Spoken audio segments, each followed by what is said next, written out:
The machine redefines reality. 60-centimeter cylinder. Walls feel conscious. Stay perfectly still, says the voice. Ancient brain screens escape. 1 in 20 scans fail from panic.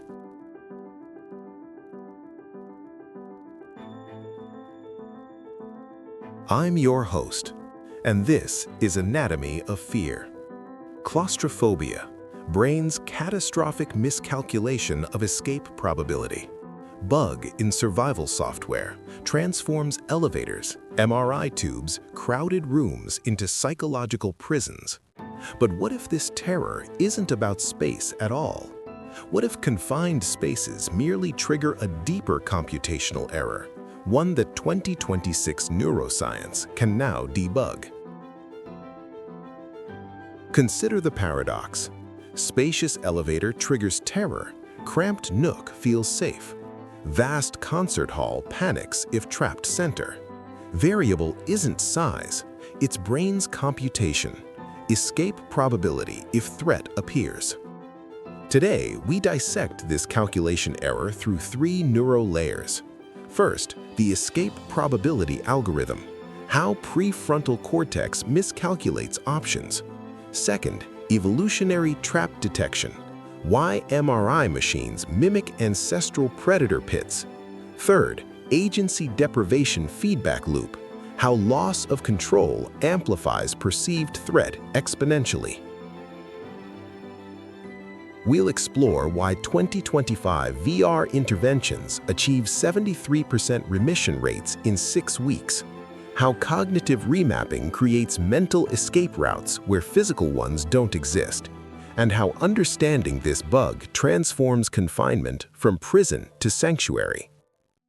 Meet David, architect, master of spatial design, creates expansive environments for living. In elevator, heart rate 72 to 130. Walls develop intention, he describes. They press inward with gravitational force. Conscious mind knows safety data. Elevator cables hold 8 times weight. Rational information can't penetrate older brain regions. Those regions use primal inputs, body boundaries, exit locations, movement capability. For David, architectural expertise becomes cruel irony.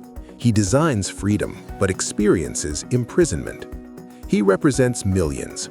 2025 Journal of Medical Imaging meta-analysis, 4.8% of MRI scans abort from claustrophobic panic. Nearly 5 million procedures fail yearly. Financial impact? $2.3 billion in rescans and delayed diagnoses. Human cost, health anxiety compounds as patients avoid necessary scans. But here's the pivotal data point. Severity doesn't correlate with space size, it correlates with perceived control deprivation. 2024 Cambridge study. Subjects in identical confined spaces showed 300% anxiety variance based solely on belief about exit mechanism. The trap isn't physical, it's cognitive. Layer 1. The escape probability algorithm bug. Neuroscience reveals spatial threat network hyperactivation. Parahippocampal gyrus encodes space as dangerous regardless of actual threat. Posterior parietal cortex fails to plot escape paths.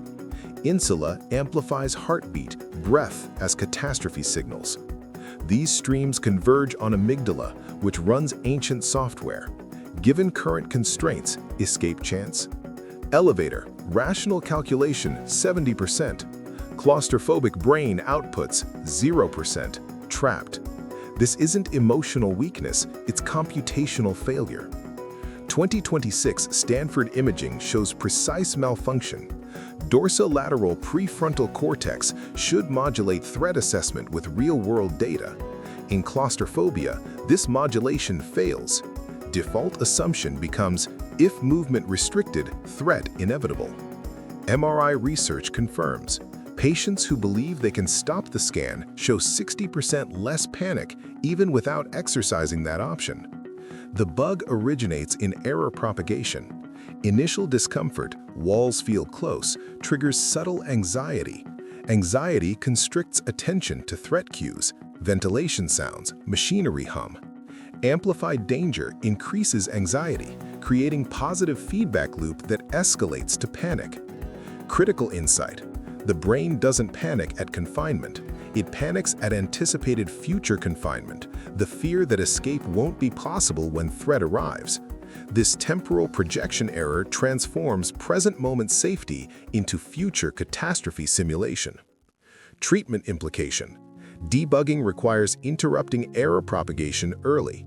2025 interventions target the initial interpretation, teaching the brain to label "walls feel close" as neutral sensory data rather than threat precursor. Layer 2. Evolutionary trap detection software. Why is this bug so persistent across human populations? Evolutionary psychology provides answer.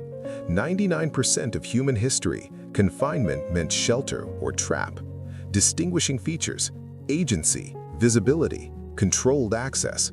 Shelter characteristics: you control entrance, see outside, choose when to leave.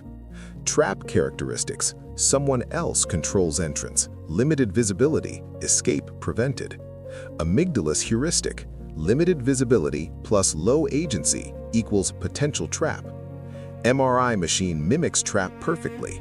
No visibility, tube enclosure, no agency, immobile, technicians operate, controlled access, table moves you. Neural hardware processes through ancient software. Predator trap, maximum alarm. 2024 University College London study: claustrophobics viewing confined spaces activate para-aqueductal gray, brainstem region coordinating final survival responses: freeze, fight, collapse. This isn't anxiety, it's last resort survival programming. Elevators trigger similar pattern.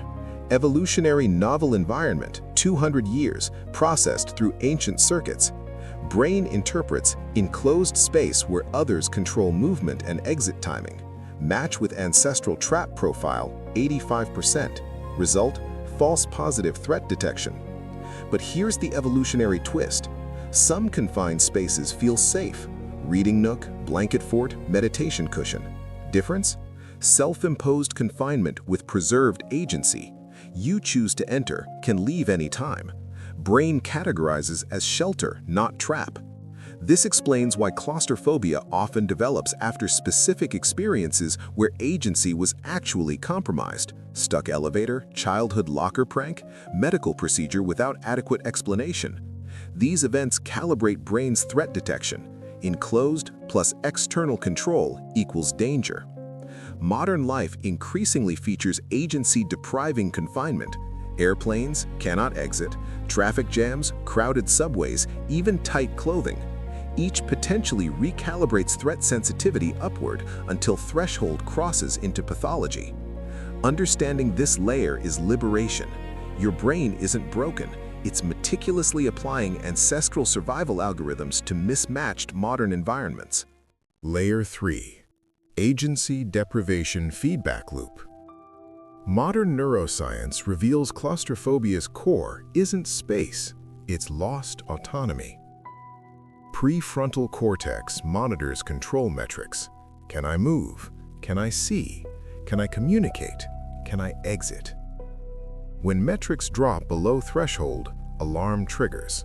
But here's the critical mechanism. Anxiety itself further reduces perceived agency. Panic constricts cognitive resources needed for problem solving. Vicious cycle: less agency, more anxiety, fewer cognitive resources, even less agency. 2026 neurofeedback studies show real-time correlation. Subjects in confined VR environments show prefrontal activity drop at exact anxiety onset. As problem-solving cortex dims, emotional brain takes over. Evolutionary logic: when sophisticated planning fails, revert to primal escape urges. This explains why information alone doesn't help. David knows elevator safety statistics intellectually, but during panic, that knowledge becomes inaccessible. Cognitive resources diverted to threat monitoring. The very system needed to apply rational data is compromised by the fear response. Body awareness amplifies loop. Claustrophobia often includes interoceptive hypersensitivity, monitoring heartbeat, breath, temperature. Each bodily signal interpreted as threat escalation. Heart racing means danger increasing, becomes self-fulfilling prophecy. Social dimension compounds effect. Fear of judgment for panicking adds secondary anxiety. What will others think? Activates social threat circuits alongside spatial threat. Double burden often prevents seeking help, creating isolation that further reduces coping resources. But this layer holds key to solution. If agency loss drives panic, then agency restoration should reverse it. Not physical agency necessarily, cognitive agency suffices.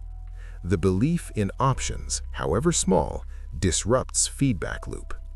This leads to interventions that work not by expanding space, but by expanding perceived control within existing constraints.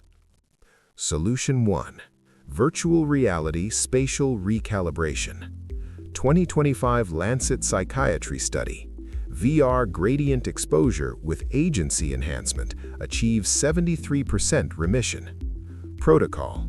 Patients experience progressively confined virtual spaces, but with control mechanisms added. First session, small room with multiple exit buttons, even if non-functional.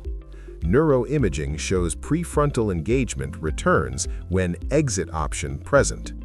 Over sessions, exit options reduce while preserved agency feeling remains. Breakthrough.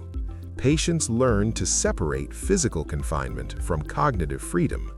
Brain recalibrates. Confinement doesn't equal agency loss.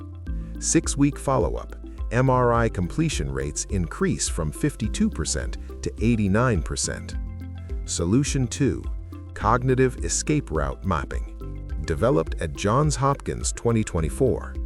Patients mentally construct detailed escape plans for feared situations. Elevator. If needed, I'll press emergency button, use intercom, wait calmly. Specificity activates prefrontal planning circuits before anxiety hijacks them. This isn't fantasy, it's neural preparation. fMRI shows mental rehearsal of options maintains prefrontal engagement during actual confinement. The brain registers escape routes exist, even if unused. Solution 3. Interoceptive recoding. Teaching patients to reinterpret bodily signals. Heart racing isn't panic escalating, it's body preparing for challenge. Breath constriction isn't suffocation beginning, it's focused breathing. 2026 biofeedback apps provide real-time data. Your heart rate is 90. This is normal stress response, not danger signal. Objectivity disrupts catastrophic interpretation. Solution 4. Micro-agency cultivation. Identifying tiny controls within confinement. MRI. I control when to blink. Elevator. I choose where to look. Crowded room. I control my breathing pattern. These micro-agencies accumulate. Neural effect. Prefrontal cortex maintains baseline engagement, preventing complete takeover by emotional brain. Combined approach. Patients report transformation not in fear disappearance, but in relationship to fear. The walls still feel close, but they don't feel threatening anymore. The liberating truth about claustrophobia is not a flaw in your perception of space. It's a feature of your brain's exquisite sensitivity to freedom. Your neural architecture includes ancient, sophisticated trap detection software. When it misfires in modern environments, the solution isn't to disable it, but to update its parameters. To teach it that elevators aren't predator pits, MRI machines aren't caves with blocked exits, crowded rooms aren't inescapable traps. 2026 Neuroscience offers this precise recalibration, not through willpower or facing fears, but through systematic debugging of the escape probability algorithm. through restoring cognitive agency where physical agency is limited, through separating the reality of confinement from the catastrophe narrative. David completed his MRI last month. Same machine, same 60-centimeter cylinder. Difference? He entered with cognitive escape routes mapped. He knew his heart rate would rise and that this meant his body was alert, not failing. He focused on micro-agencies, controlling breath rhythm, choosing mental imagery. The walls still felt close, but they no longer felt conscious. The space hadn't changed. His brain's calculation of that space had transformed. But what happens when the confined space is your own mind? When social judgment creates psychological enclosure more terrifying than any physical barrier?